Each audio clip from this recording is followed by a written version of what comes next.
Saat ekonomi keluargaku membaik, suami mulai berubah. Aku menemukan bahwa suamiku diam-diam bertemu mantan pacarnya dan berencana meninggalkanku demi wanita itu.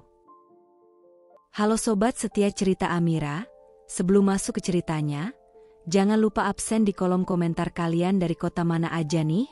Jangan lupa like, komen, dan subscribe channel ini ya, biar gak ketinggalan cerita menarik lainnya. Langsung aja yuk kita masuk ke ceritanya.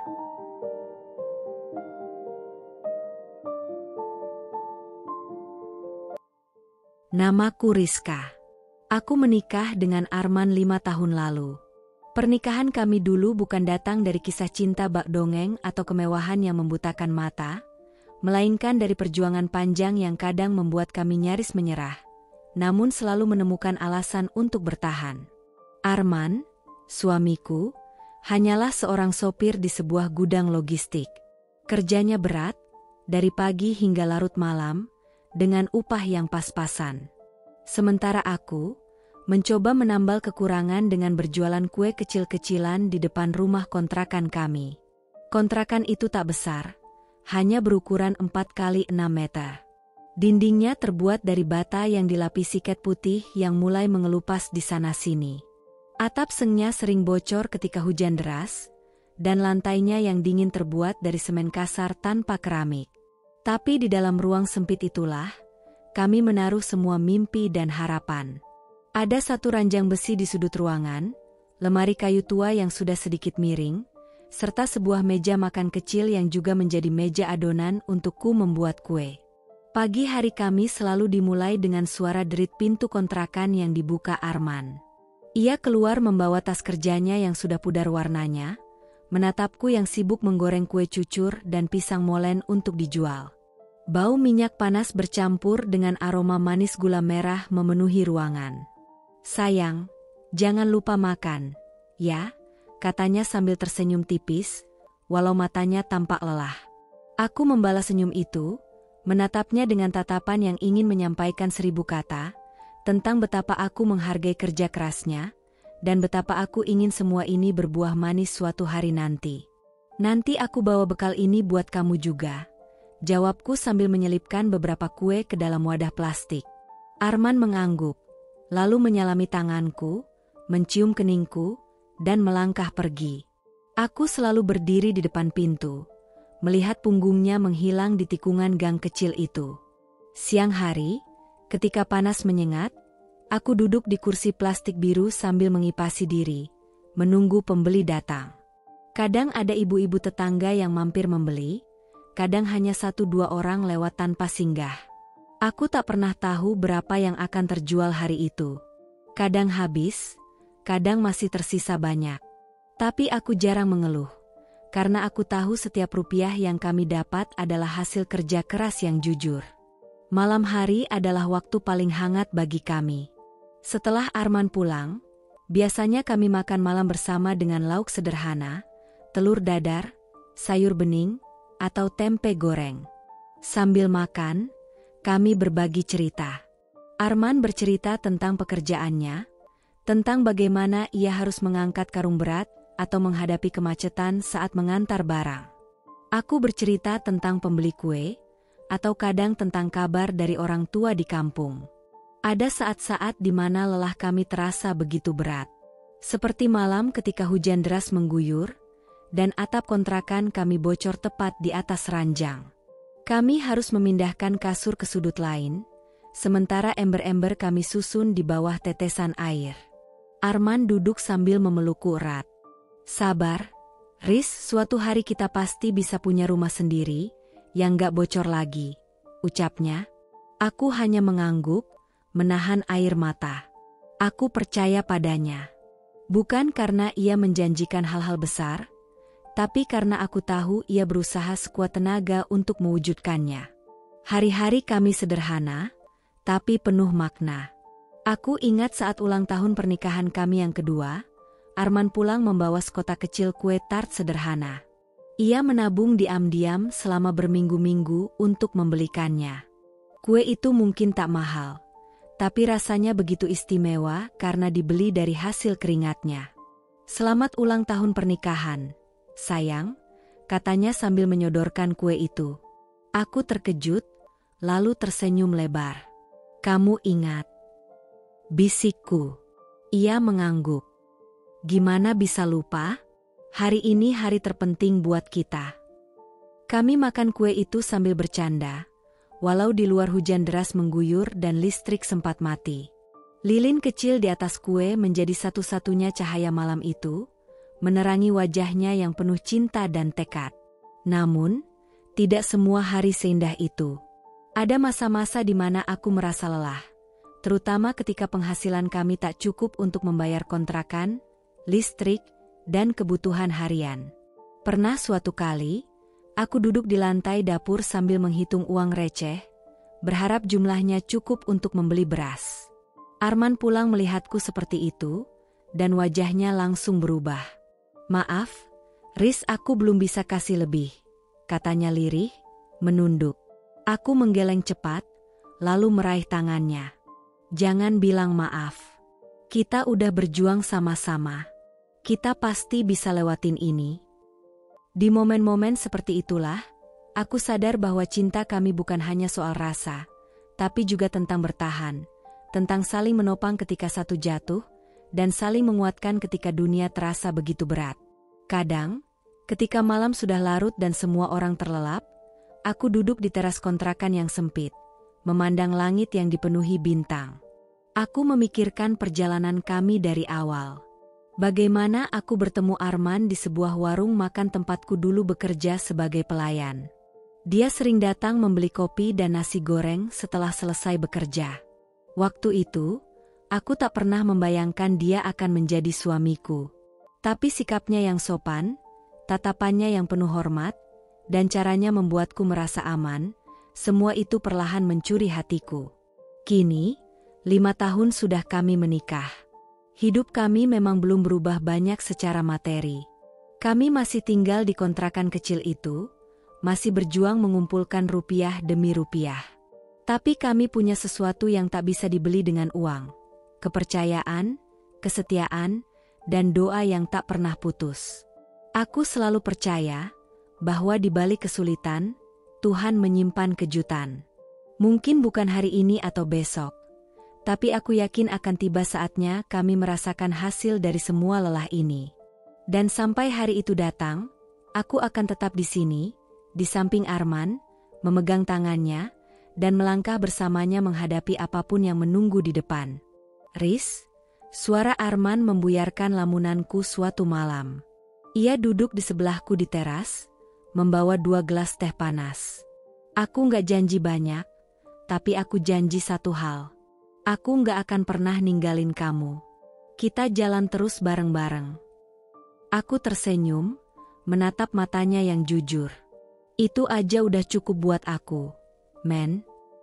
Dan di bawah cahaya lampu jalan yang temaram, kami duduk berdua, meminum teh yang masih mengepulkan asap, sambil memandang ke depan, ke arah masa depan yang masih penuh misteri, tapi juga penuh harapan. Setelah bertahun-tahun hidup di bawah bayang-bayang kesulitan, akhirnya titik terang itu datang. Hari itu, Arman pulang dengan langkah cepat dan wajah yang berbeda dari biasanya. Matanya berbinar, napasnya sedikit memburu seolah tak sabar menyampaikan kabar gembira. Riz, panggilnya begitu masuk ke kontrakan, suaranya penuh semangat. Aku yang sedang menyapu lantai langsung menoleh. Ada apa? Kok senyum-senyum kayak gitu? Tanyaku, setengah heran, setengah penasaran. Dia meletakkan tasnya di kursi, lalu menarik tanganku. Aku dipromosikan jadi kepala bagian gudang. Untuk sesaat aku hanya terdiam. Kata-katanya seperti butuh beberapa detik untuk benar-benar masuk ke kepalaku. Kepala, bagian, ulangku dengan suara bergetar. Arman mengangguk sambil tertawa kecil. Iya, gaji naik 2 kali lipat. Mulai bulan depan, kita nggak usah lagi mikirin cicilan kontrakan. Aku udah minta bagian keuangan untuk melunasi semuanya. Aku spontan memeluknya. Alhamdulillah. Men, aku bangga banget sama kamu. Rasanya seperti beban berat yang selama ini menghimpit dada, mendadak terangkat. Semua perjuangan, lelah, lapar, dingin, bocor atap, hitung recehan di dapur, tiba-tiba terasa terbayar. Hari-hari setelah itu benar-benar berubah. Kami tidak lagi terjaga di malam hari, karena takut uang di dompet tak cukup sampai akhir bulan. Aku bisa berhenti berjualan kue, sesuatu yang dulu kuanggap tak mungkin. Kini aku punya waktu sepenuhnya untuk mengurus rumah, memasak menu yang lebih bervariasi, dan bahkan menata ulang kontrakan yang dulu terasa sempit dan suram. Aku membeli tirai baru berwarna biru laut, mengganti taplak meja dengan motif bunga, dan menaruh vas kecil berisi bunga segar di sudut ruang tamu. Tidak banyak, tapi cukup membuat rumah kecil kami terasa lebih hidup.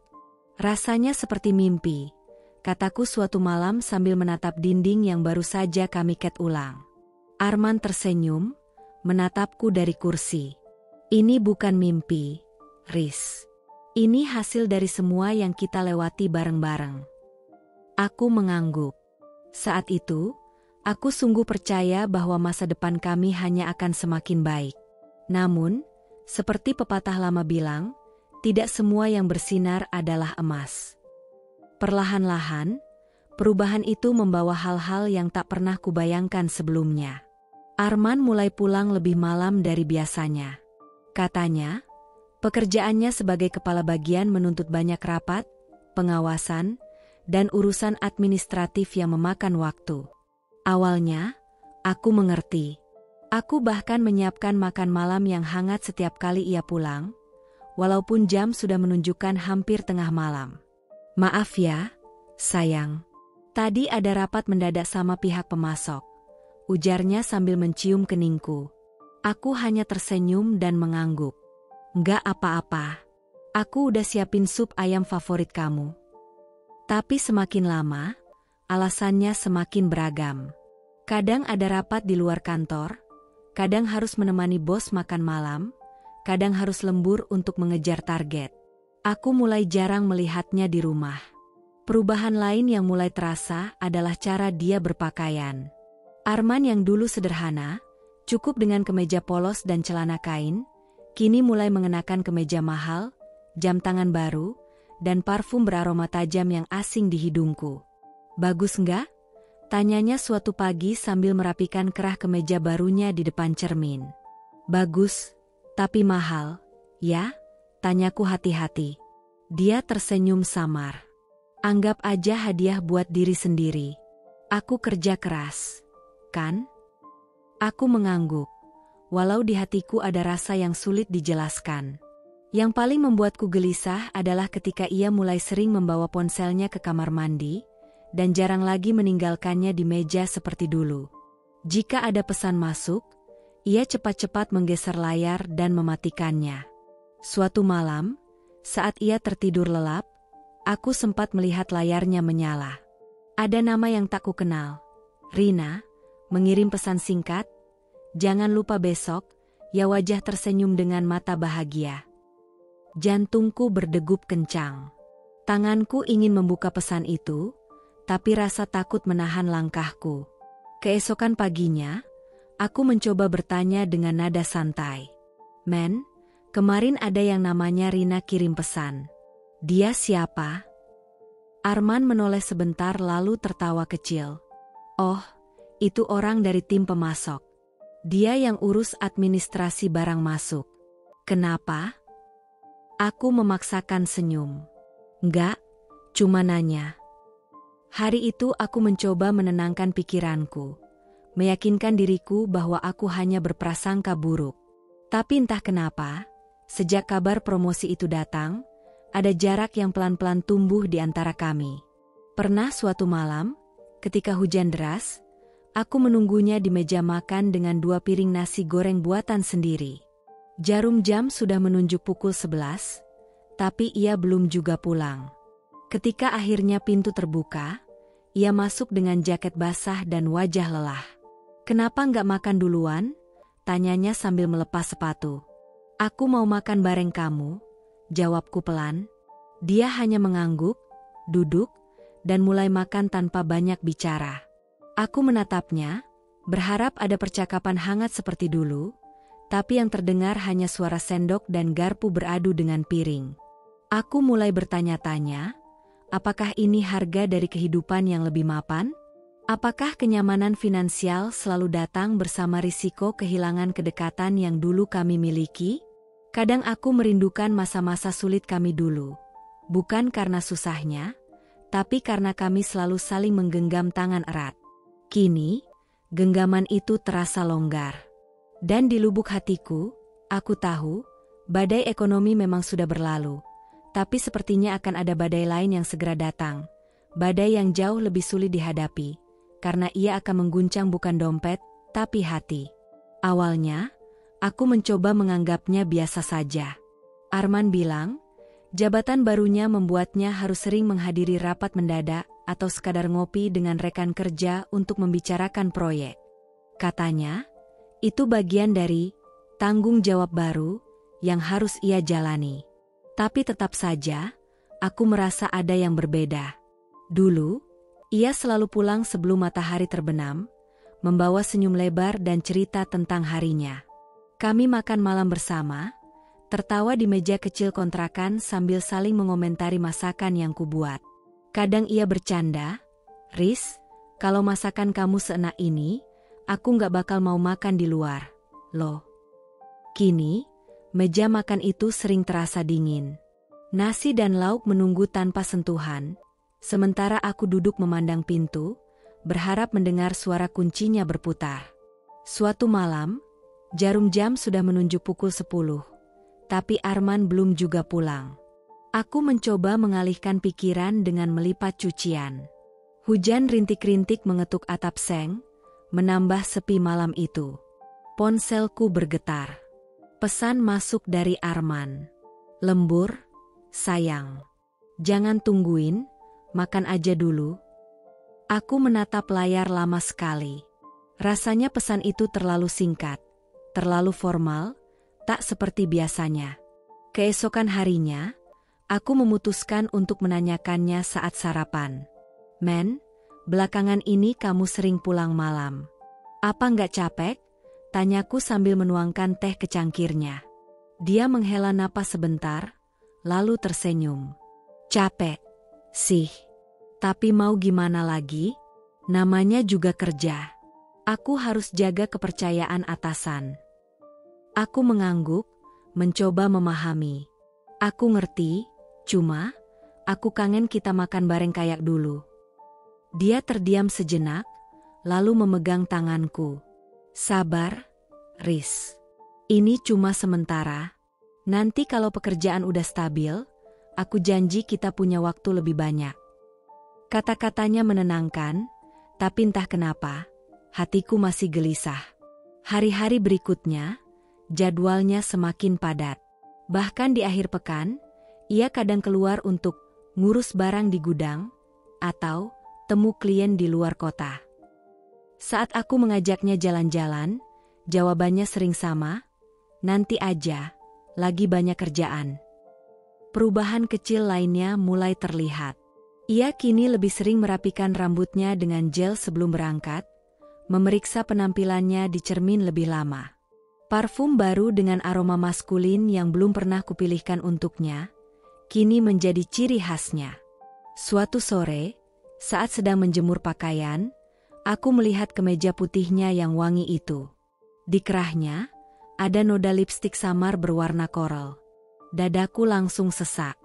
Tanganku bergetar ketika memegangnya. Aku mencoba mencari alasan logis. Mungkin noda dari kantin, atau bekas tumpahan minuman. Tapi hati kecilku menolak percaya. Malamnya, aku memberanikan diri bertanya, "Men, tadi aku nyuci kemeja kamu, kok ada noda kayak lipstik, ya?" Dia mengerutkan kening. "Lipstik? Ah, mungkin bekas tinta spidol pas rapat. Kamu aja mikirnya aneh-aneh." Aku tersenyum hambar, berpura-pura menerima penjelasannya. Tapi jauh di dalam hati, rasa curiga itu tumbuh, seperti benih yang mulai mengakar. Beberapa hari kemudian, aku mencoba menghubunginya lewat telepon saat sore hari, Ingin sekadar menanyakan apakah ia akan pulang makan malam. Nada sambung berdering, tapi tak diangkat. Setelah 5 kali mencoba, akhirnya ia menjawab dengan suara tergesa. Halo, Riz. Aku lagi rapat, nanti telepon balik ya. Di latar belakang, aku mendengar suara musik pelan dan gelak tawa, bukan suasana rapat. Sebelum aku sempat bertanya, telepon sudah diputus. Malam itu ia pulang lewat tengah malam. Maaf, tadi rapatnya molor, katanya sambil menaruh tas di meja. Aku menatapnya lama. Rapatnya di mana, men? Kok kedengeran ada musik? Arman menoleh sebentar, lalu tersenyum tipis. Rapatnya di kafe. Bos pengen suasananya santai. Aku mengangguk pelan, tapi hatiku seperti retak sedikit demi sedikit. Sejak saat itu, aku mulai memperhatikan setiap geraknya. Ia lebih sering memeriksa ponsel, bahkan saat kami sedang makan. Jika aku mendekat, ia cepat-cepat mematikan layar. Kadang ia tersenyum sendiri saat membaca pesan, sesuatu yang dulu hanya kulihat ketika ia berbicara denganku. Di satu sisi, aku berusaha menahan diri untuk tidak menuduh tanpa bukti. Di sisi lain, aku merasa seperti orang asing di rumah sendiri. Perubahan-perubahan kecil itu, meski tampak sepele, mulai menciptakan jarak yang tak kasat mata di antara kami. Aku mulai rindu pada Arman yang dulu, yang pulang dengan wajah lelah tapi penuh cinta, yang tak sabar memelukku begitu masuk rumah, yang menatapku seolah aku satu-satunya dunia yang ia punya. Kini, aku hanya bisa bertanya-tanya, apakah Arman masih melihatku seperti dulu? Atau apakah semua ini hanyalah awal dari badai yang jauh lebih besar? Perubahan itu awalnya terasa halus. Nyaris tak terdeteksi jika aku tidak benar-benar memperhatikannya. Arman mulai pulang dengan kemeja yang rapi dan aroma parfum yang asing. Dulu, ia cukup puas dengan sabun mandi biasa dan sedikit minyak rambut murahan yang kubelikan di warung dekat rumah. Kini, setiap kali ia lewat, tercium wangi tajam dan mewah yang tak pernah ada sebelumnya. Suatu sore, ketika sedang merapikan lemari, aku menemukan sebuah botol parfum berlabel asing. Tutupnya berwarna hitam matte, desainnya elegan, dan ketika kubuka, aromanya langsung menusuk hidungku. Parfum baru? Tanyaku sambil membawa botol itu ke ruang tamu. Arman yang sedang mengetik di ponselnya menoleh sekilas.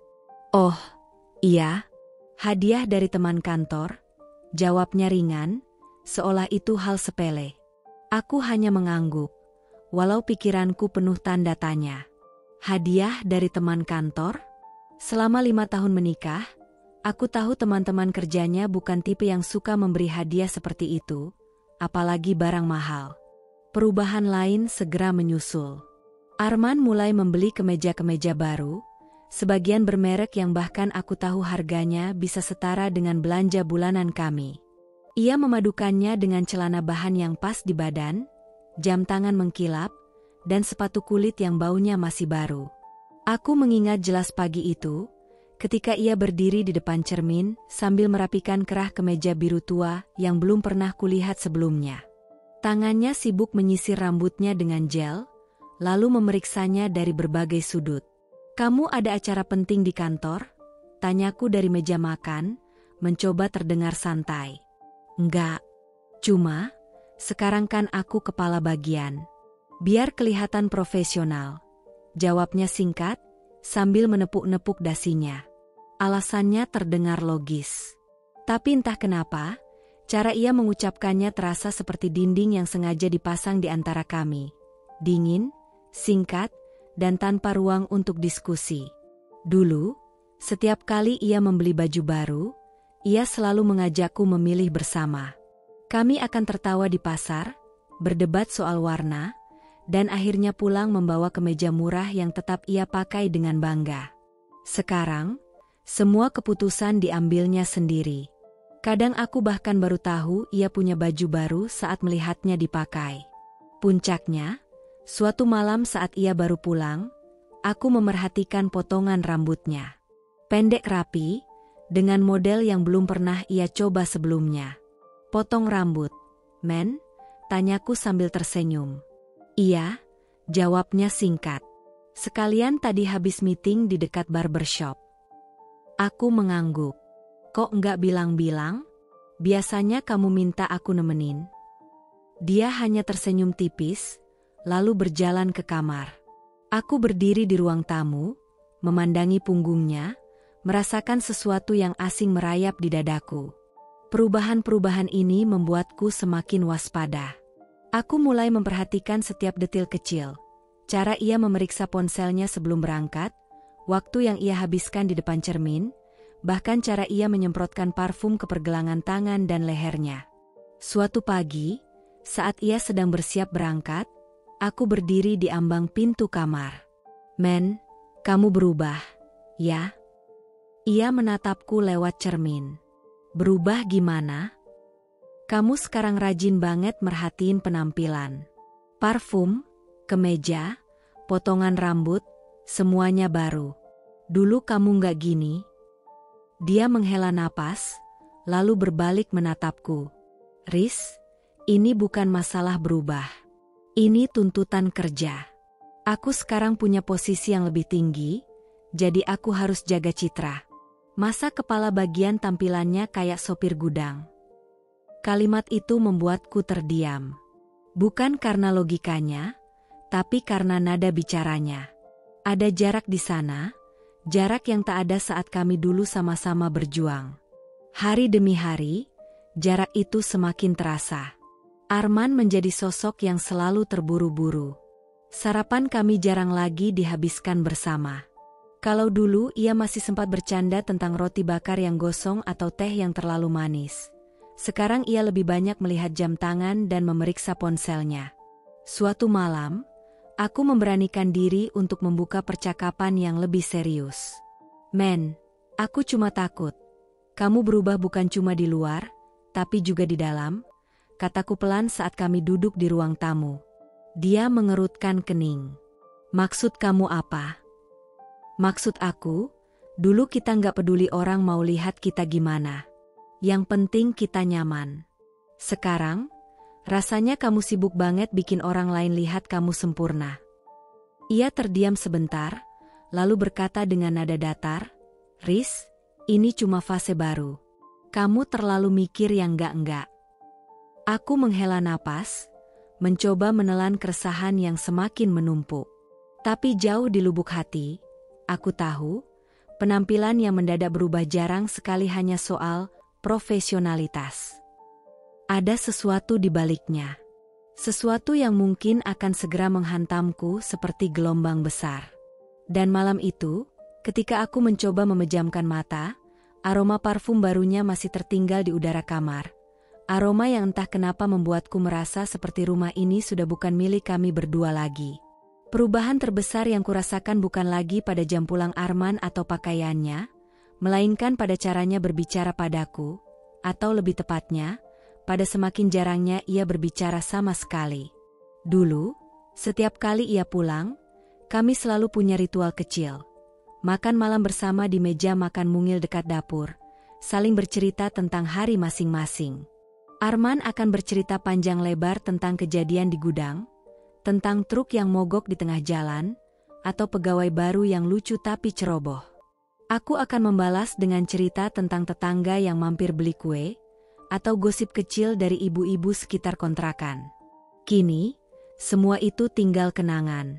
Arman mulai memilih makan malam di ruang tamu sambil memegang ponsel. Nasi, lauk, dan sayur kubawakan di nampan, ia terima sambil tersenyum singkat, lalu fokus menatap layar. Jarang sekali ia mengangkat kepala untuk menatapku, apalagi membuka percakapan. Suatu malam, aku mencoba memulai obrolan seperti biasa. Men, tadi siang aku ketemu Bunia, dia bilang anaknya diterima kerja di bank. Jawabnya pendek, matanya tetap tertuju pada ponsel. Aku mencoba lagi. Kamu mau besok aku masak gulai ayam? Udah lama nggak masak itu. Boleh, jawabnya, kali ini tanpa senyum. Aku menatapnya lama, menunggu ia bertanya balik atau sekadar menanyakan hariku. Tapi yang kudapat hanya suara notifikasi ponselnya yang berbunyi berkali-kali. "Men," panggilku pelan. "Ya?" Ia akhirnya menoleh, meski hanya sebentar. "Kamu capek, ya?" "Lumayan," katanya singkat, lalu kembali menunduk menatap layar. Aku ingin bertanya lagi, ingin memaksanya menatapku dan berbicara, tapi entah kenapa ada tembok tak terlihat di antara kami. Tembok yang dingin, tebal, dan membuat setiap kata terasa tak mampu menembusnya. Malam-malam berikutnya pun sama. Bahkan saat aku duduk di sebelahnya di sofa, ia lebih sering menggulir layar ponsel ketimbang menatap wajahku. Kadang ia tersenyum kecil saat membaca sesuatu, tapi bukan karena aku. Pernah aku mencoba bercanda untuk mencairkan suasana. "Kamu itu, kalau terus-terusan liatin ponsel, nanti ponselnya cemburu kalau kamu lihat aku," kataku sambil tertawa kecil. Dia menatapku sebentar, tersenyum tipis, lalu menjawab, "Kamu lucu deh." Setelah itu, ia kembali ke ponselnya. Tawa yang ingin kubagi malam itu lenyap begitu saja. Hari demi hari, aku mulai merasa seperti tamu di rumah sendiri. Aku ada di sini, tapi tak benar-benar hadir di hidupnya.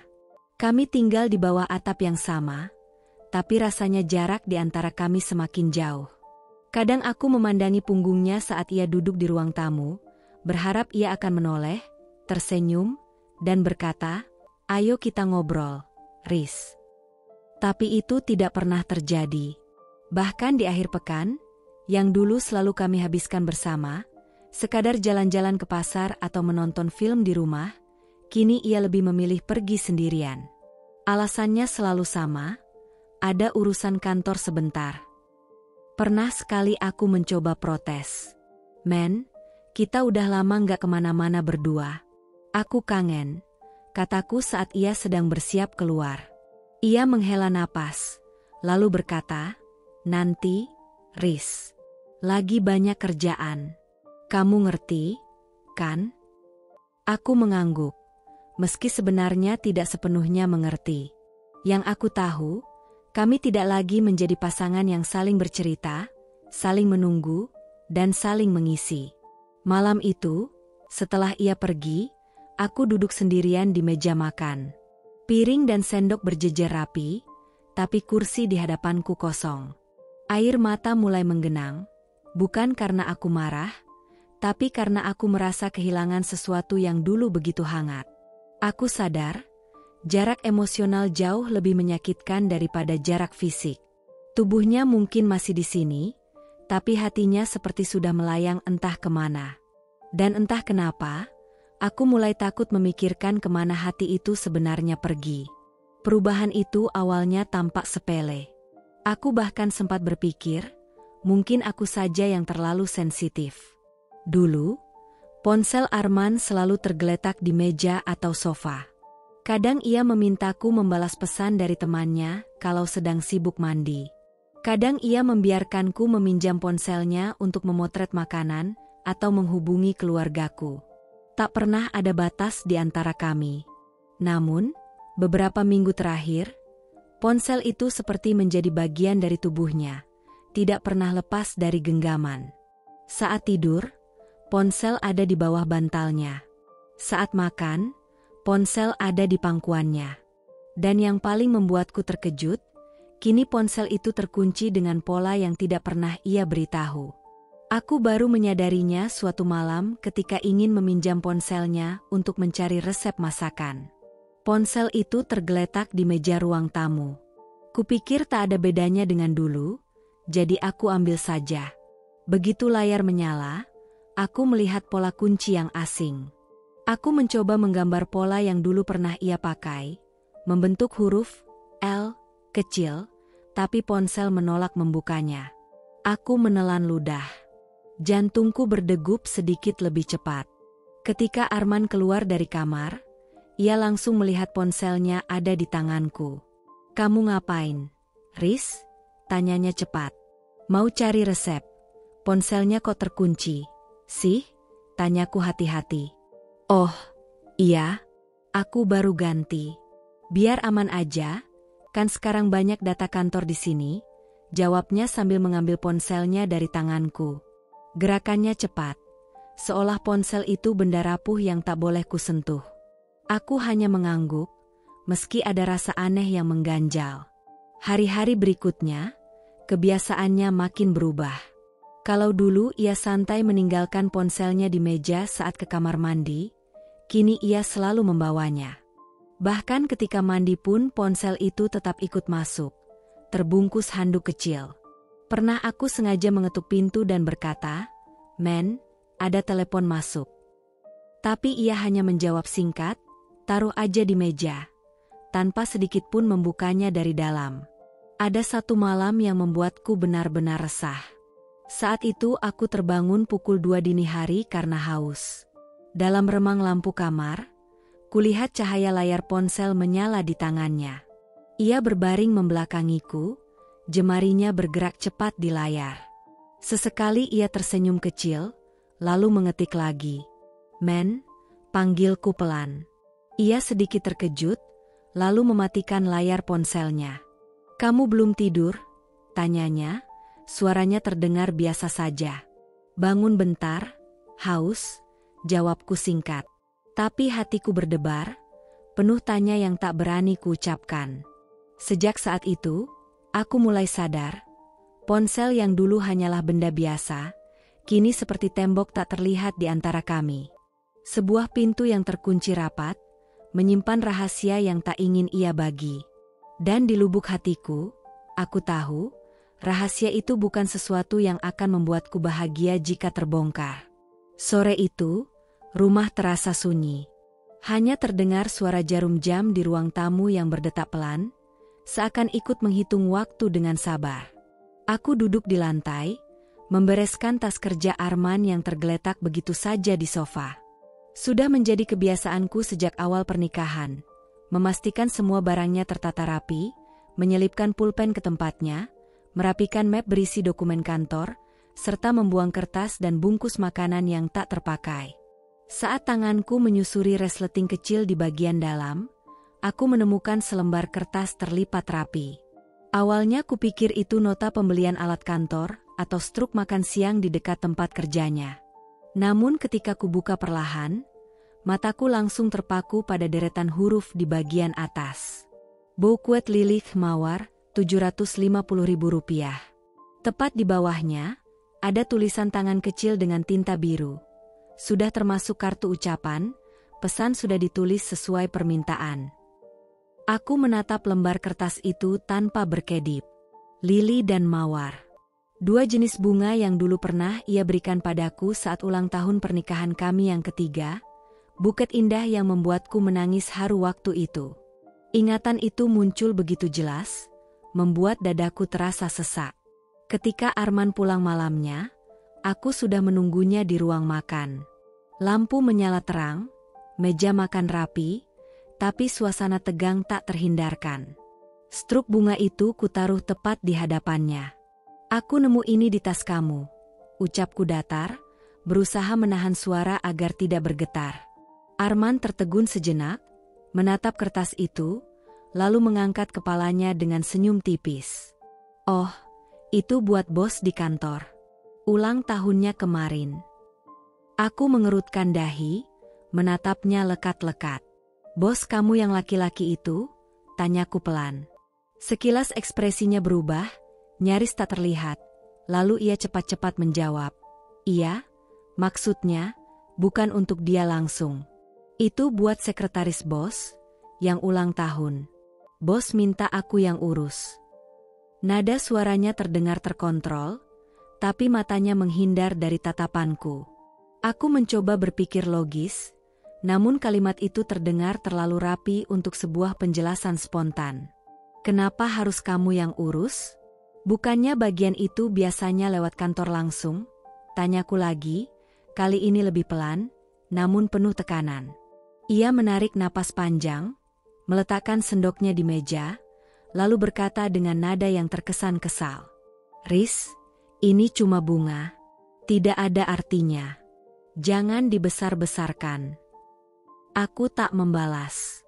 Hanya diam, namun pikiranku penuh dengan pertanyaan yang tak terjawab. Jika benar tidak ada artinya, mengapa ia tak pernah bercerita sebelumnya? Mengapa harus sembunyi-sembunyi? Dan yang paling mengganggu, mengapa buket itu harus terdiri dari bunga yang begitu indah, begitu personal, seperti hadiah seorang pria kepada wanita yang memiliki tempat khusus di hatinya? Malam itu aku tidur dengan kepala penuh pikiran, mencoba memungut petunjuk kecil yang sebelumnya mungkin tak kuperhatikan. Wangi parfum asing yang kadang menempel di bajunya, tawa kecil saat membaca pesan di ponsel, hingga kebiasaannya menjauh dari ruangan setiap kali menerima telepon. Belum ada bukti yang benar-benar bisa mengguncang fondasi rumah tangga kami, tetapi hatiku tahu, sesuatu sedang berubah, dan badai yang sesungguhnya mungkin sedang bergerak perlahan ke arahku. Pagi itu, udara di halaman rumah terasa sejuk, namun entah mengapa dadaku terasa sesak.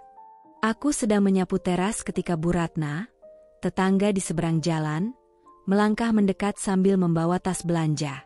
Wajahnya seperti ragu, seakan menimbang-nimbang apakah sebaiknya ia membuka pembicaraan atau tidak.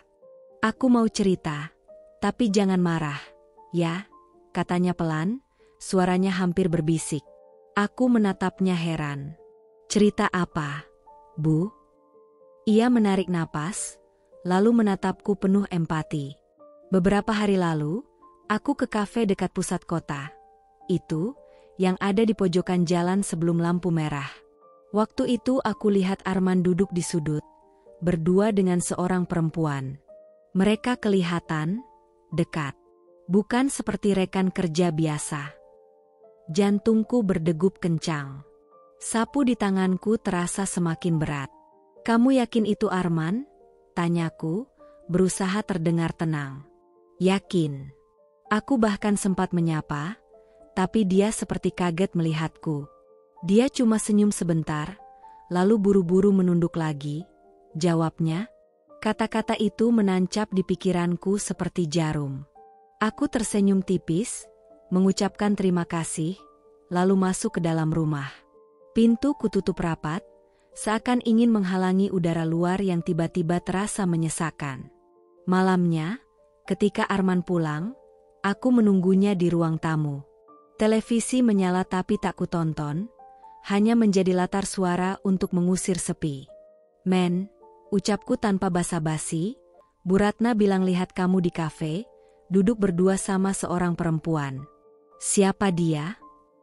Arman terdiam sesaat, lalu tersenyum kecil. Oh, itu klien kantor. Kita lagi bahas kerjaan. Bahas kerjaan di kafe? Berdua saja? Tanyaku, menahan nada suaraku agar tidak meninggi. Iya, kliennya sibuk, gak sempat datang ke kantor. Jadi aku yang mendatangi dia, jawabnya cepat. Aku menatapnya lekat-lekat, mencari tanda-tanda kebohongan di matanya. Namun Arman tetap mempertahankan ekspresi santai, seolah cerita itu benar adanya. Meski begitu, ada getaran kecil di suaranya yang tak pernah luput dari perhatianku. Aku tak melanjutkan pertanyaan. Hanya diam, membiarkan pikiranku penuh tanda tanya. Mungkin benar itu kliennya, mungkin juga bukan. Tapi satu hal yang pasti, dinding kepercayaan yang dulu kukira kokoh, kini mulai retak sedikit demi sedikit. Dan sekali retak, sulit untuk kembali seperti semula. Malam itu, jarum jam di ruang tamu sudah melewati angka 10. Tapi Arman belum juga pulang. Ia sempat mengirim pesan singkat sore tadi, mengatakan harus lembur karena ada proyek mendesak yang harus diselesaikan. Aku mencoba mempercayainya, meski perasaan tak tenang sudah menggelayuti hati sejak senja. Pukul 11 lewat, kegelisahan mulai mengalahkan logika. Aku menelponnya, berharap mendengar suaranya dan sedikit meredakan rasa cemas. Namun nada tunggu hanya berbunyi sekali, lalu berganti menjadi suara otomatis, nomor yang Anda tuju sedang tidak dapat dihubungi. Aku mencoba lagi, 2 kali, 3 kali, hasilnya sama. Kuhentikan upaya itu, tapi mataku terus melirik jam dinding. Jarum detik terasa berjalan lambat, sementara udara di rumah semakin dingin. Aku duduk di sofa, memeluk bantal, menunggu sambil menatap layar ponsel yang tetap sunyi. Sekitar pukul 3 dini hari, pintu depan akhirnya berderit. Arman masuk dengan langkah hati-hati, seakan takut membangunkanku. Tapi aku sudah duduk di ruang tamu, lampu menyala terang. "Kamu belum tidur," katanya, berusaha terdengar biasa. Aku menatapnya tanpa senyum. "Kenapa ponselmu mati?" "Oh, habis baterai. Tadi aku mau pulang dari kantor, ban motor bocor. Jadi agak lama cari tambal ban yang masih buka." Aku mengangguk pelan, meski pikiranku penuh pertanyaan. Jam 3 pagi baru pulang, dan kamu yakin tambal ban masih ada yang buka? Arman menghela napas, menaruh tasnya di meja, lalu berkata, "Ya ada, walau jauh. Aku nggak mau bikin kamu khawatir, makanya tetap pulang." Kalimat itu terdengar manis di permukaan, tapi ada nada tergesa dalam suaranya yang membuatku sulit mempercayai sepenuhnya. Aku hanya terdiam, menatapnya dalam-dalam, mencoba membaca kebenaran di wajah yang kini tampak lelah. Namun yang kurasakan bukan kelelahan biasa. Ada jarak, ada sesuatu yang disembunyikan. Dan malam itu, meski ia akhirnya pulang, rasanya seperti ia tetap berada jauh dariku. Entah sejak kapan, tapi hatiku mulai bekerja lebih cepat daripada pikiranku. Ada bisikan halus yang terus mengganggu, suara kecil yang berkata bahwa Arman sedang menyembunyikan sesuatu. Aku mencoba mengabaikannya, mencoba percaya bahwa semua ini hanya buah dari rasa curiga yang berlebihan. Namun, setiap gerak-geriknya justru menguatkan keyakinan itu.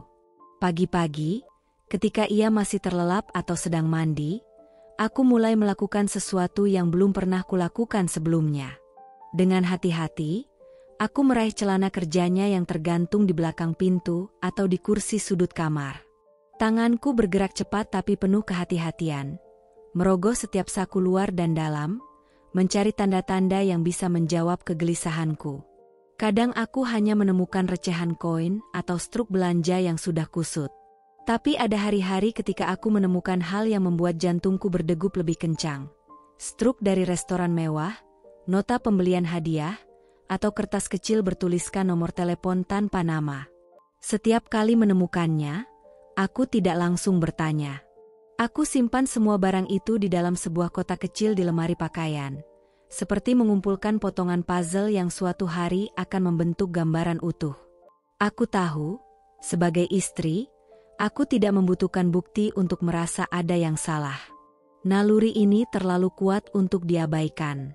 Dan di setiap pagi yang kulalui dengan aksi diam-diam itu, aku merasakan sesuatu yang menyakitkan. Aku mulai kehilangan rasa aman di rumahku sendiri.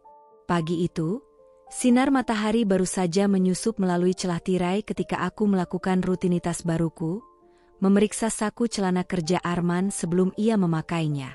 Awalnya, aku mengira hanya akan menemukan struk belanja atau koin receh seperti biasa. Tapi hari itu, jemariku menyentuh sesuatu yang berbeda. Kertas tebal berwarna keemasan itu terlipat rapi. Saat kubuka, mataku langsung menangkap tulisan tebal, "Tiket masuk bioskop 2 orang." Hatiku berdegup kencang. Di sudut kanan atas tercetak tanggal yang sangat familiar, malam di mana Arman mengaku sedang lembur hingga larut malam. Aku menatap tiket itu lama, seolah berharap ada penjelasan masuk akal yang tiba-tiba muncul. Tapi pikiranku justru dipenuhi gambaran yang tidak ingin kulihat. Arman duduk di kursi bioskop, tertawa atau berbisik lembut kepada seseorang yang bukan diriku. Sisa pagi itu kujalani dengan perasaan campur aduk. Ingin rasanya langsung menanyainya, tapi aku tahu ia pasti akan menyiapkan alasan seperti biasanya. Jadi, tiket itu kusimpan rapi di kotak kecil di lemari, bergabung dengan bukti-bukti lain yang diam-diam kukumpulkan. Namun, kali ini berbeda. Tiket itu bukan sekadar tanda pengeluaran atau kebetulan. Itu adalah jejak dari sebuah malam yang ia sembunyikan dariku, dan entah mengapa, aku merasa petunjuk ini akan membawaku semakin dekat pada kebenaran, sekaligus pada luka yang lebih dalam. Malam itu udara terasa dingin meski semua jendela tertutup rapat. Aku sedang melipat pakaian di ruang tengah, mencoba mengalihkan pikiran dari rasa gelisah yang sudah berhari-hari mengendap. Ponsel Arman yang tergeletak di meja makan bergetar singkat, menampilkan panggilan masuk sebelum layar kembali redup. Tak lama kemudian, ia melangkah ke teras, mengangkat telepon sambil menutup pintu perlahan, seakan ingin menjaga percakapannya tetap berada di luar jangkauan pendengaranku. Aku tidak berniat menguping, namun suara pelan yang sesekali tembus dari celah pintu membuat telingaku tak kuasa mengabaikannya. Kata-kata yang terdengar terpotong-potong, sebagian diselimuti oleh suara motor yang melintas di jalan depan. Tapi di antara semua potongan kalimat itu, ada satu nama yang jelas, tegas, dan langsung membuat seluruh tubuhku menegang. Maya. Sekilas, rasanya seperti seseorang merobek lembaran lama dalam hidupku dan menaruhnya kembali di hadapan mata. Maya, mantan pacarnya semasa kuliah, wanita yang pernah membuatku merasa harus berjuang lebih keras untuk menempati tempat di hatinya. Meski Arman jarang menyebut namanya sejak kami menikah, bayangan tentangnya tidak pernah benar-benar hilang. Dan kini, nama itu kembali hadir, tidak lagi sebagai masa lalu yang diam, tetapi sebagai sesuatu yang sedang dibicarakan dengan suara yang terdengar begitu hati-hati. Tanganku yang memegang kemeja basah terasa dingin seperti es. Jantungku berdegup cepat, pikiranku berusaha mencari penjelasan yang logis. Mungkin ia hanya rekan kerja, mungkin ada urusan bisnis yang kebetulan melibatkan orang dengan nama sama. Namun nada suara Arman malam itu, tenang, rendah, penuh kehati-hatian, tidak terdengar seperti bahasa kerja, melainkan percakapan yang dijaga agar tak menyinggung sesuatu yang rapuh. Saat ia kembali masuk, ponselnya sudah terselip rapi di saku celana. Ia melangkah seperti biasa, melempar senyum tipis yang terlihat terlatih, lalu duduk sambil menyalakan televisi. Tapi aku tahu, senyum itu bukan tanda ketenangan, melainkan penutup rapi atas sesuatu yang ia belum siap bagikan. Dan untuk pertama kalinya, aku merasakan bahwa jarak di antara kami bukan lagi sekadar perbedaan rutinitas, melainkan jurang yang mulai terbentuk diam-diam. Pagi itu, suara air mengalir dari kamar mandi terdengar konstan, membentuk latar yang menenangkan namun bagi hatiku terasa seperti hitungan mundur. Arman baru saja masuk untuk mandi, meninggalkan ponselnya di atas nakas, sesuatu yang akhir-akhir ini jarang sekali terjadi. Biasanya, ponsel itu selalu menempel padanya, dibawa kemanapun, bahkan saat ke toilet. Aku berdiri beberapa detik di ujung ranjang, menatap perangkat itu seolah sedang menimbang, apakah aku siap untuk menemukan sesuatu yang mungkin akan meruntuhkan seluruh keyakinanku. Namun rasa penasaran yang telah berbulan-bulan menggerogoti akhirnya memenangkan perlawanan. Dengan tangan bergetar, aku meraih ponselnya, menekan tombol daya, lalu memasukkan pola kunci yang entah bagaimana masih belum ia ganti sejak terakhir kali aku tahu. Begitu layar terbuka, mataku langsung tertuju pada ikon WhatsApp dengan notifikasi satu pesan baru.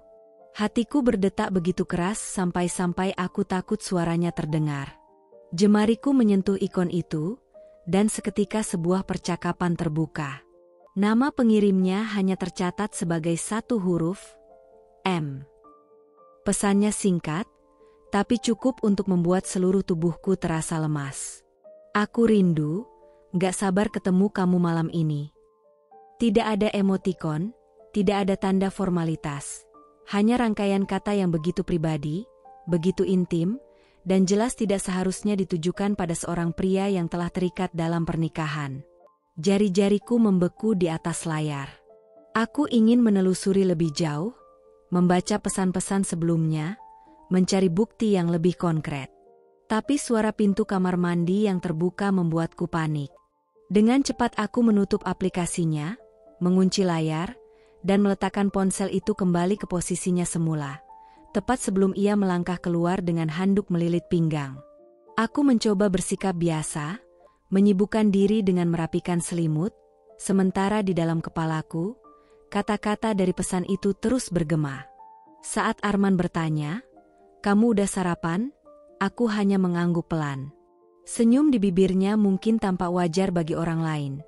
Tapi bagiku, kini setiap senyum darinya terasa seperti tirai yang menutupi panggung tempat sebuah sandiwara tengah dimainkan. Sore itu, langit terlihat mendung, seolah ikut meresapi beban di dadaku. Sejak pagi aku menahan diri, mencoba mencari waktu yang tepat untuk menanyakan pertanyaan yang sudah terlalu lama mengendap di kepala. Namun ketika Arman pulang, membawa aroma parfum asing yang samar, kesabaranku runtuh. Kami duduk di ruang tamu, tapi jarak di antara kami terasa seperti dipisahkan jurang yang dalam. Aku menatapnya, mencoba membaca wajahnya, lalu dengan suara yang berusaha setenang mungkin, aku bertanya, "Arman, aku cuma mau tahu, kamu masih berhubungan sama Maya?"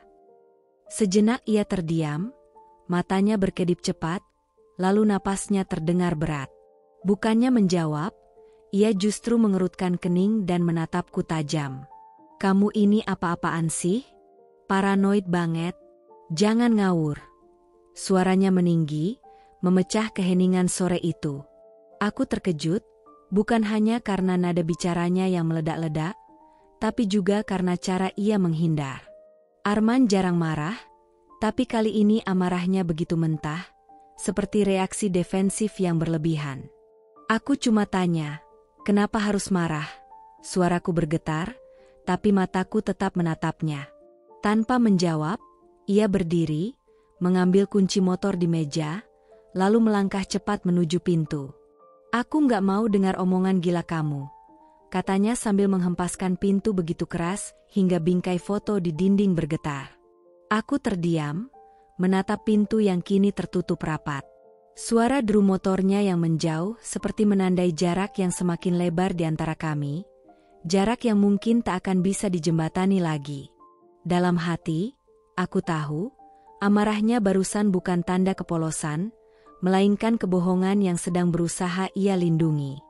Malam itu, hawa terasa lembab dan pekat oleh aroma hujan yang baru saja reda, meninggalkan titik-titik air di dedaunan dan jalanan yang berkilau oleh pantulan lampu kota. Sejak sore, hatiku diliputi kegelisahan yang sulit dijelaskan, seperti ada bisikan halus yang memaksaku tetap waspada. Arman tampak sibuk memilih kemeja terbaiknya, merapikan kerah dengan cermat, lalu menyemprotkan parfum yang wanginya begitu tajam hingga menembus udara. Tatapannya menghindar saat aku menanyakan tujuannya. Jawabannya singkat, urusan kantor, namun intonasinya terlalu datar untuk diyakini. Begitu ia berangkat, aku mengenakan jaket, mengambil tas kecil, dan memanggil ojek online. Perjalanan membawaku melewati jalan-jalan licin yang basah, diiringi deru kendaraan yang memecah kesunyian malam. Aku meminta pengemudi menjaga jarak agar keberadaanku tidak terdeteksi. Lampu-lampu toko yang mulai meredup dan kilau basah aspal menambah kesan muram di sepanjang perjalanan.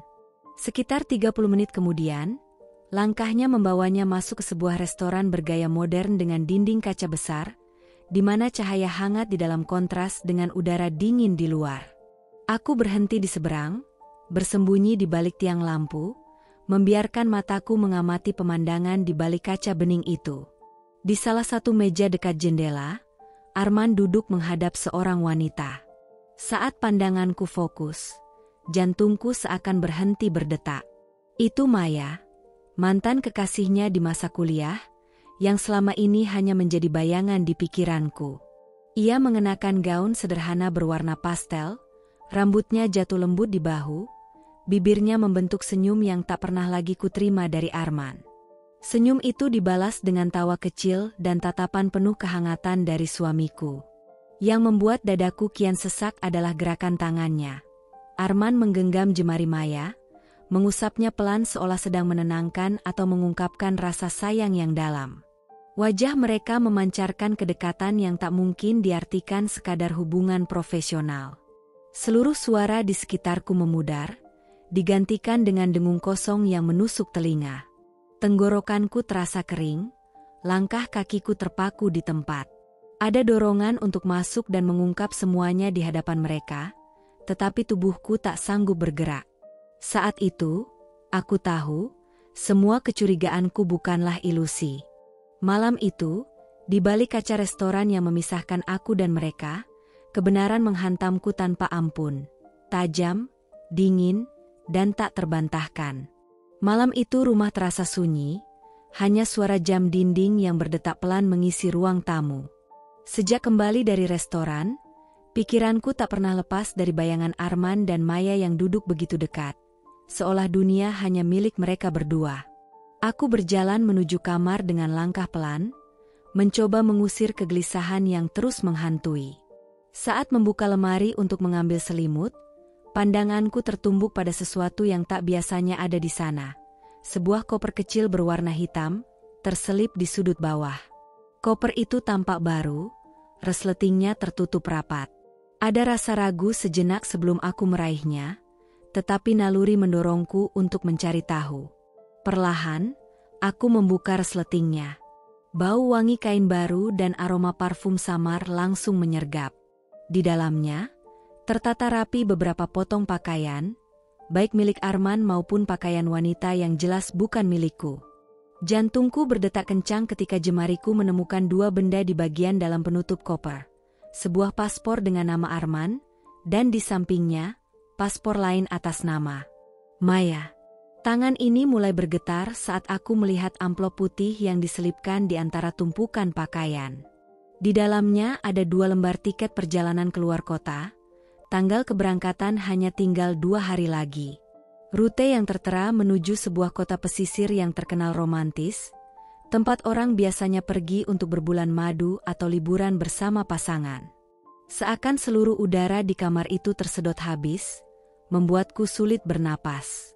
Rasanya seperti sedang membaca undangan resmi untuk menghapus keberadaanku dari hidupnya. Semua potongan teka-teki yang selama ini berserakan kini menyatu, membentuk gambaran utuh yang menyesakkan dada. Arman bukan hanya berkhianat, ia telah menyiapkan rencana pergi bersama wanita itu, meninggalkanku seolah aku tak pernah ada. Aku menutup koper itu dengan tangan yang lemah, lalu duduk di tepi ranjang. Malam terasa lebih dingin dari biasanya, dan untuk pertama kalinya, aku merasa rumah ini bukan lagi milikku. Pagi itu udara masih dingin, sisa hujan semalam membuat aroma tanah basah menyeruak dari halaman. Aku duduk di ruang makan, secangkir teh di hadapanku sudah dingin, namun belum tersentuh. Arman baru saja pulang, wajahnya lelah tetapi matanya terlihat. Entah, mungkin bukan lelah, melainkan tenang, seperti seseorang yang sudah bulat dengan sebuah keputusan. Tanpa basa-basi, ia menarik kursi dan duduk di depanku. Tatapannya lurus, datar, seakan-akan pembicaraan ini hanyalah urusan bisnis biasa, bukan soal masa depan rumah tangga yang telah kami jalani bertahun-tahun. Aku nggak bisa terus begini, Laras, ucapnya pelan, namun setiap kata terdengar jelas, seperti palu yang menghantam dadaku. Aku menunggu penjelasan, meski hatiku sudah menebak arahnya. Dan benar saja, ia menarik napas panjang sebelum melanjutkan, aku mau memulai hidup baru, sama Maya. Sejenak, aku merasa tubuhku membeku. Semua suara di luar, kicau burung, suara motor lewat, bahkan detak jam, seakan menghilang. Aku hanya bisa menatapnya, berusaha mencari sedikit keraguan di matanya, sesuatu yang bisa kupegang untuk berharap. Tapi tidak ada. Yang kulihat hanyalah keyakinan dingin yang menusuk. Apa? Kamu sadar apa yang kamu bilang? Suaraku bergetar, separuh tak percaya, separuh ingin berteriak. Arman menghela napas, lalu berkata dengan nada seolah sedang memberi nasihat. Kita udah nggak sama lagi, Ras. Pernikahan ini hambar. Nggak ada lagi rasa. Aku nggak mau menghabiskan sisa hidup cuma karena kebiasaan. Kata-katanya memotong sisa-sisa harga diriku seperti pisau tajam. Baginya, semua tahun yang kami lalui bersama, tawa, air mata, perjuangan, hanya dianggap rutinitas tanpa makna. Tidak ada permintaan maaf, tidak ada penyesalan, hanya sebuah keputusan sepihak yang ia bungkus dengan alasan mencari kebahagiaan. Aku menggenggam erat ujung meja untuk menahan gemetar di tangan.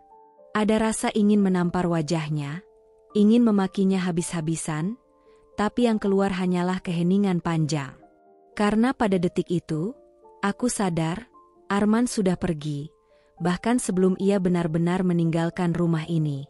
Malam itu, aku duduk sendirian di sudut kamar. Lampu sengaja kupadamkan, membiarkan cahaya redup dari luar jendela masuk, membentuk bayangan yang bergerak pelan di dinding. Suara detak jam terdengar begitu jelas, seolah setiap detiknya sedang menghitung mundur menuju kehancuran. Kepalaku dipenuhi potongan-potongan kenangan yang berdesakan, menuntut untuk diingat. Aku teringat masa-masa awal pernikahan kami, ketika Arman hanya punya sepeda butut yang catnya mulai mengelupas. Aku tidak pernah mengeluh. Bahkan dengan bangga duduk di boncengannya sambil memeluk erat dari belakang, percaya bahwa suatu hari semua akan membaik.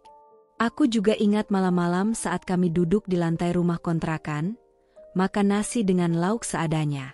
Aku rela menggadaikan gelang emas warisan ibuku demi memberi modal untuk usaha yang ia impikan. Tidak ada rasa menyesal waktu itu, karena aku percaya itu investasi untuk masa depan kami bersama. Pernah pula, di masa-masa sulit, aku memilih menahan lapar agar Arman bisa makan lebih banyak. Aku selalu berkata pada diriku sendiri, tidak apa-apa, nanti aku bisa makan setelahnya. Meski kenyataannya aku hanya minum air putih untuk mengganjal perut.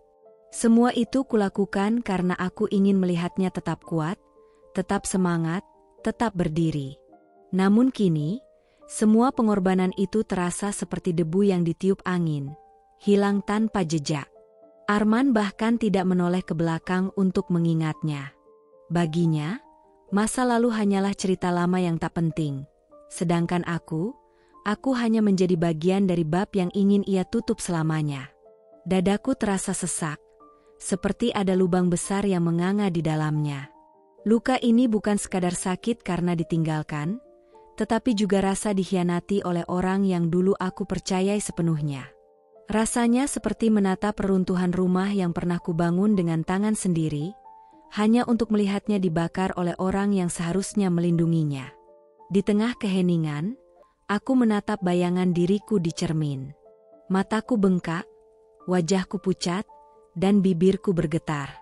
Satu hal yang kupikirkan hanyalah, apakah semua yang kulakukan benar-benar sia-sia, ataukah aku yang terlalu bodoh percaya bahwa cinta bisa mengalahkan segalanya? Malam itu udara terasa begitu berat. Seolah langit pun mengetahui bahwa rumah ini akan kehilangan salah satu penghuninya untuk selamanya. Di luar, hujan turun deras, menimbulkan suara gemericik yang memantul di atap seng, berpadu dengan angin yang menghempas daun-daun mangga di halaman. Lampu ruang tamu yang temaram hanya menerangi sebagian wajahku, meninggalkan sisanya dalam bayangan, seperti mencerminkan hatiku yang separuhnya gelap. Arman berdiri di dekat pintu utama, memegang koper hitam berukuran sedang yang tampak sudah ia siapkan sejak sore. Aku baru menyadari betapa semua gerak-geriknya belakangan ini ternyata mengarah pada satu hal, kepergiannya. Sepatu kulitnya sudah rapi, kemeja putihnya disetrika tanpa kerutan, rambutnya disisir ke belakang dengan minyak wangi yang menyengat, aroma yang biasanya ia kenakan ketika hendak pergi ke acara penting. Tapi malam ini, ia bukan pergi untuk bekerja atau menghadiri undangan, melainkan untuk meninggalkan rumah yang pernah kami bangun bersama. Aku berdiri beberapa langkah darinya, mencoba menahan guncangan di lutut. Satu tanganku menggenggam ujung meja, mencari pegangan agar tidak terjatuh. Setiap detik terasa panjang, seolah waktu sengaja memperlambat langkahnya untuk memberiku kesempatan menghentikannya. Tapi kesempatan itu sudah lama lewat. Kata-kata yang seharusnya kuucapkan beberapa bulan lalu kini, hanya menjadi tamu terlambat yang berdiri di bibirku. Kalau kau keluar dari pintu ini untuk Maya, suaraku terdengar parau, nyaris tenggelam oleh derasnya hujan di luar.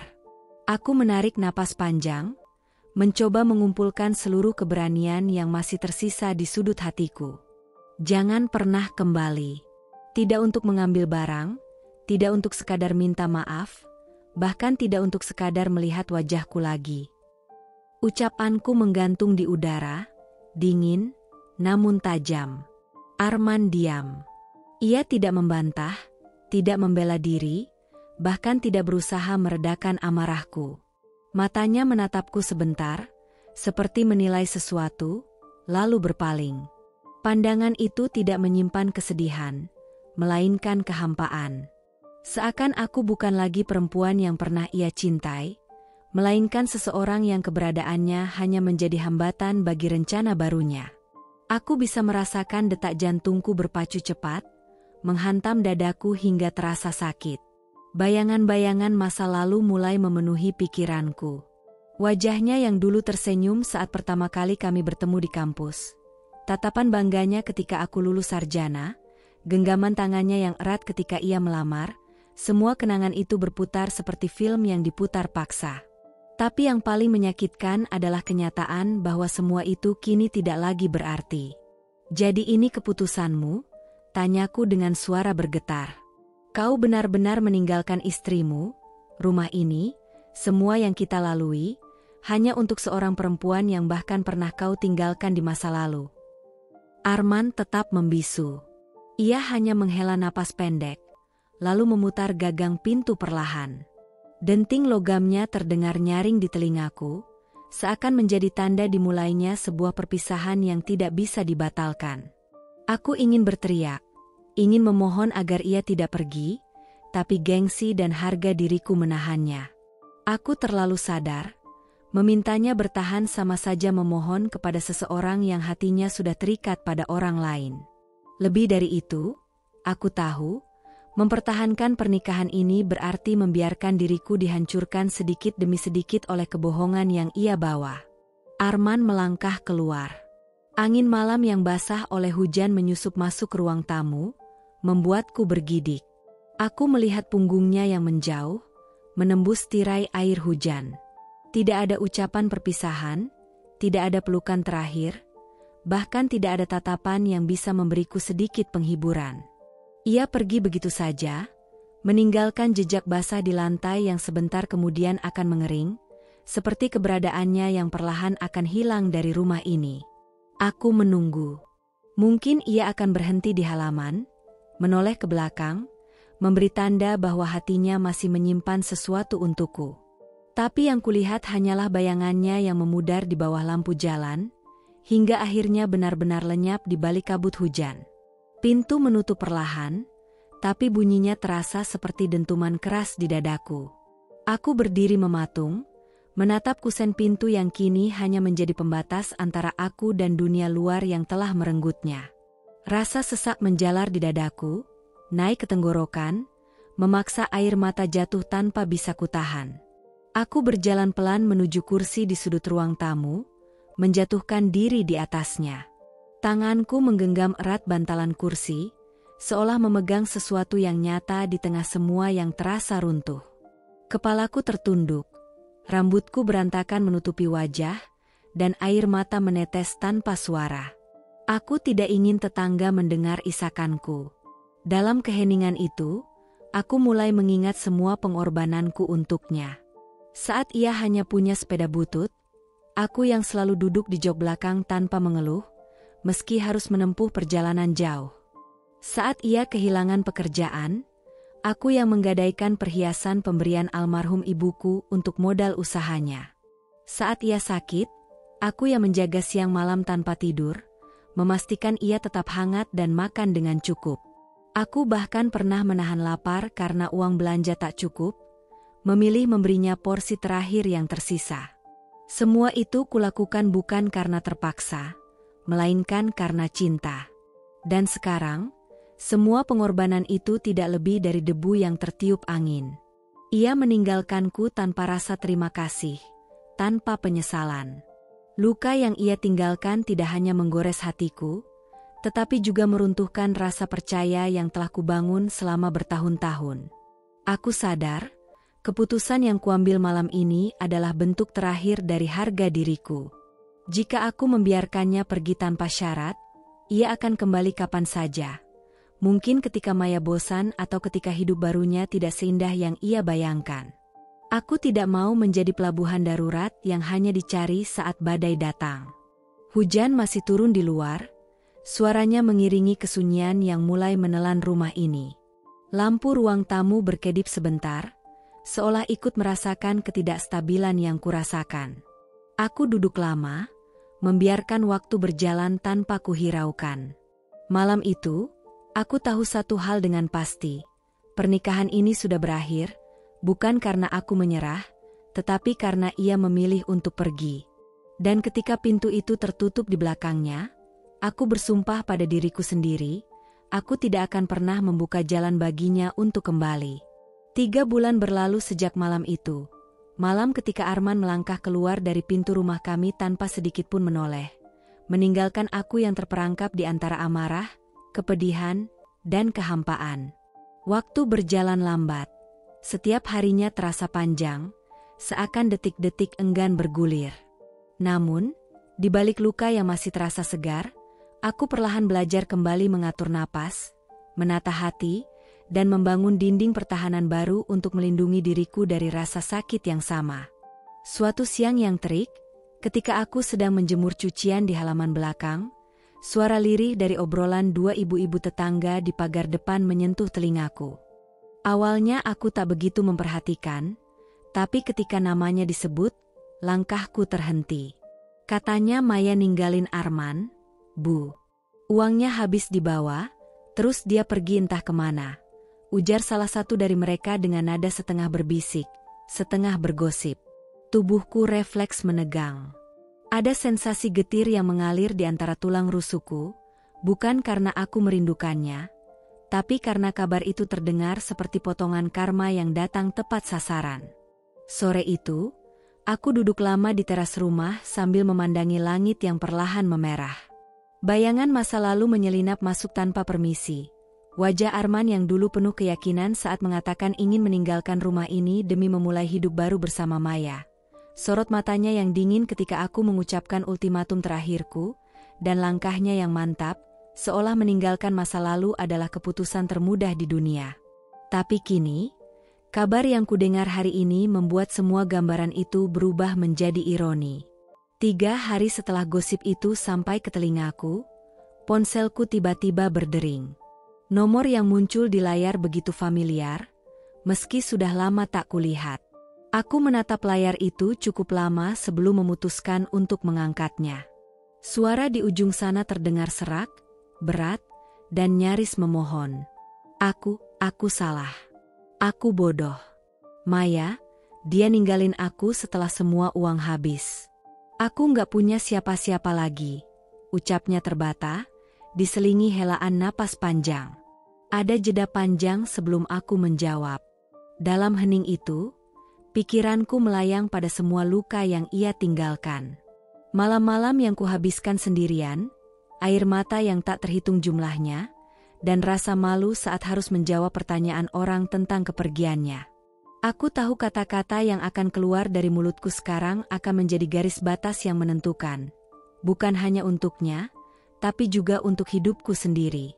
Aku nggak tahu apa yang kau harapkan dariku, Arman, kataku akhirnya dengan nada datar, meski hatiku berdegup kencang.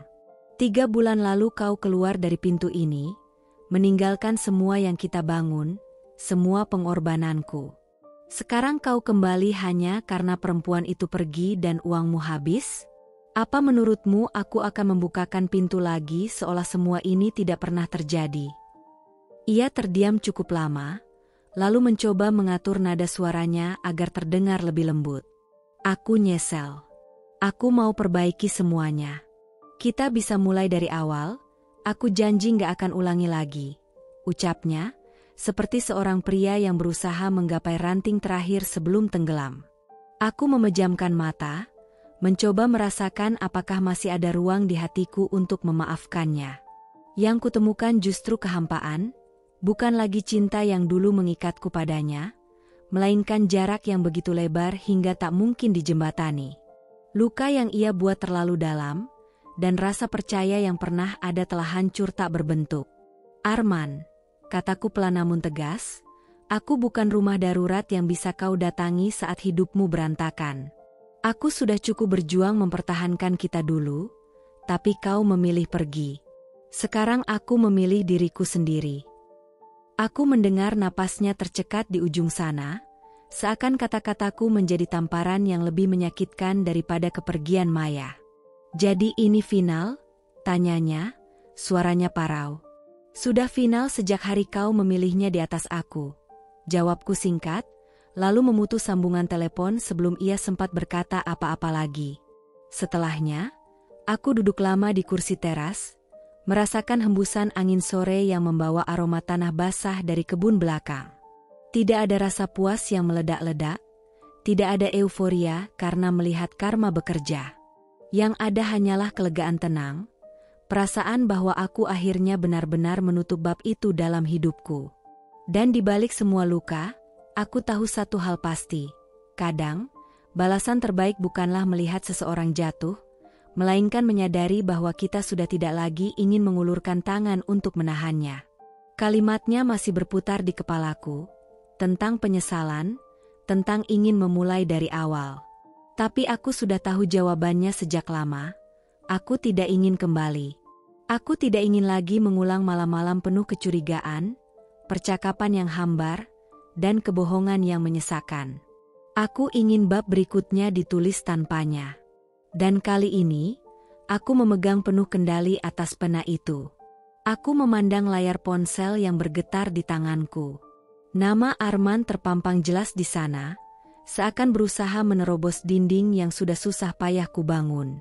Pesan terakhir darinya berbunyi singkat, "Aku ingin bicara, tolong beri aku kesempatan untuk memperbaiki semuanya." Hanya membaca kata-kata itu saja membuat dadaku sesak.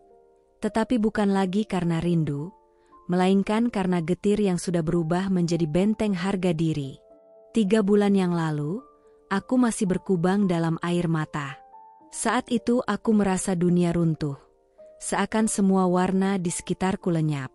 Tapi waktu, meski pelan, punya cara sendiri untuk mengeringkan luka. Kini, aku sudah menemukan ritme hidupku kembali. Tanganku yang dulu gemetar karena sedih, sekarang sibuk mengaduk adonan kue setiap pagi. Aku kembali berjualan di teras rumah, seperti dulu sebelum semua badai ini datang.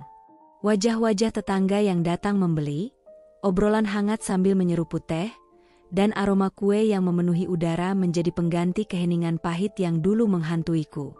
Aku juga lebih dekat dengan keluargaku. Ibuku sering datang membantu, sambil membawa sayur dan lauk dari rumah. Adik-adikku bergantian menjaga lapak kecilku saat aku harus mengantar pesanan ke pelanggan. Di sela kesibukan itu, aku mulai sadar, aku tidak lagi membutuhkan Arman untuk merasa utuh. Aku tidak lagi bangun dengan rasa cemas memikirkan di mana dia berada. Aku tidak lagi memeriksa ponsel di tengah malam, berharap ada pesan singkat darinya. Ketika Arman mencoba kembali, aku tidak melihat sosok suami yang pernah kucintai. Yang kulihat hanyalah pria yang dulu mengkhianati semua janji, meninggalkan rumah ini demi perempuan lain.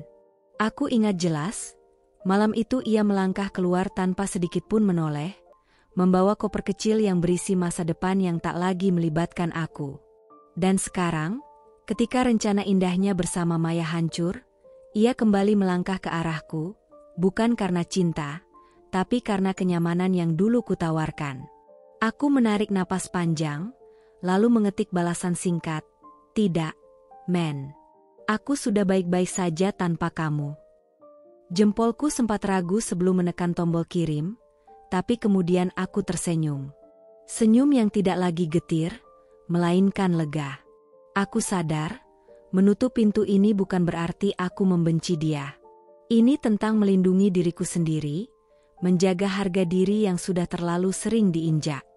Hari itu, aku menatap kue-kue yang tersusun rapi di meja jualanku, dan merasakan rasa syukur yang hangat. Hidupku memang berubah, tapi perubahan itu membawaku pada ketenangan yang selama ini tidak pernah kudapatkan saat bersamanya. Aku tahu, untuk pertama kalinya setelah sekian lama, aku benar-benar bebas. Kalimat itu terus terngiang di kepalaku, harga diriku menang. Bukan karena aku membalas dendam, tapi karena aku memilih diriku sendiri. Aku tidak pernah menyangka, setelah semua luka yang kutanggung, hidup akan memberiku kesempatan untuk merasakan hangatnya cinta lagi. Bukan cinta yang penuh janji manis yang mudah diingkari, bukan pula cinta yang diukur dari tebalnya dompet, melainkan cinta yang tumbuh dari ketulusan yang murni. Pertemuan itu sederhana. Aku sedang mengantarkan pesanan kue ke sebuah kafe kecil di pusat kota. Hujan deras membuatku terjebak di teras, menunggu reda. Di sanalah aku bertemu dengan pria itu, Rendra. Ia menawarkan tempat duduk di dalam, sambil menyerahkan handuk kecil yang ia ambil dari belakang meja. Senyumnya tidak berlebihan, tapi hangatnya seperti matahari setelah hujan. Kami berbicara pelan, dimulai dari hal-hal remeh seperti cuaca dan aroma kopi yang menguar, hingga akhirnya saling bertukar cerita. Rendra bukan orang kaya. Pekerjaannya sebagai barista membuatnya terbiasa hidup sederhana. Tapi justru di sanalah letak ketulusan yang kurasakan. Ia tidak pernah berusaha mengesankan atau memamerkan apapun. Tatapannya selalu jujur, seolah berkata, "Aku melihatmu apa adanya."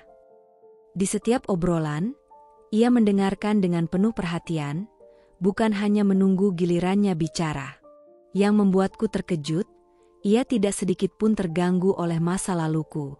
Ketika aku bercerita tentang perceraian, pengkhianatan, dan luka yang pernah menganga, ia tidak menunjukkan rasa kasihan berlebihan atau komentar meremehkan. Sebaliknya, ia berkata dengan lembut, "Kamu sudah kuat bahkan sebelum aku mengenalmu. Aku hanya ingin ada di sisimu supaya kamu tidak merasa sendirian lagi." Sejak saat itu, aku mulai membuka hati, sedikit demi sedikit. Kami sering bertemu, kadang hanya untuk berjalan kaki di taman atau menikmati kopi di kafe kecilnya. Tidak ada janji-janji besar, tidak ada drama, hanya ketenangan. Rasanya seperti pulang, bukan ke rumah fisik, tapi ke tempat di mana hati bisa beristirahat tanpa rasa takut. Aku tahu, kebahagiaan ini berbeda dari yang dulu. Bukan karena aku jatuh cinta lagi, tapi karena aku sudah mencintai diriku sendiri lebih dulu. Rendra datang bukan untuk menyelamatkan aku, tapi untuk berjalan bersamaku di jalan yang sudah kupilih. Dan itu membuat segalanya terasa benar. Aku, Rizka, akhirnya mengerti bahwa cinta tanpa kesetiaan hanyalah bom waktu yang menunggu meledak, merusak hati dan mengoyak harga diri. Arman mungkin kembali, mengetuk pintu dengan wajah penuh penyesalan, mencoba menjahit kembali kain yang sudah lama robek. Tapi aku tak lagi ingin menjadi rumah sementara yang ia tinggalkan setiap kali rasa bosan menyergap. Kehilangan memang menyakitkan, seperti merelakan bagian dari dirimu yang sudah lama menempel erat. Namun, di balik rasa sakit itu, ada kekuatan yang lahir ketika aku belajar melepaskan tanpa berharap kembali. Mengikhlaskan bukan berarti kalah, melainkan kemenangan tertinggi bagi hati yang pernah dikhianati. Kini aku tidak lagi mendefinisikan kebahagiaan dari siapa yang berdiri di sisiku, tetapi dari bagaimana aku berdiri tegak sendirian. Aku bahagia bukan karena memiliki seseorang, melainkan karena aku akhirnya memeluk diriku sendiri dengan penuh cinta, tanpa syarat, dan tanpa rasa takut ditinggalkan lagi. Perjalanan hidup Rizka menunjukkan bahwa pengkhianatan bukan akhir dari segalanya, melainkan awal dari kesadaran akan nilai diri. Ia belajar bahwa kebahagiaan sejati tidak datang dari mempertahankan orang yang tak setia, tetapi dari keberanian untuk melepaskan dan membangun kembali hidup dengan harga diri utuh.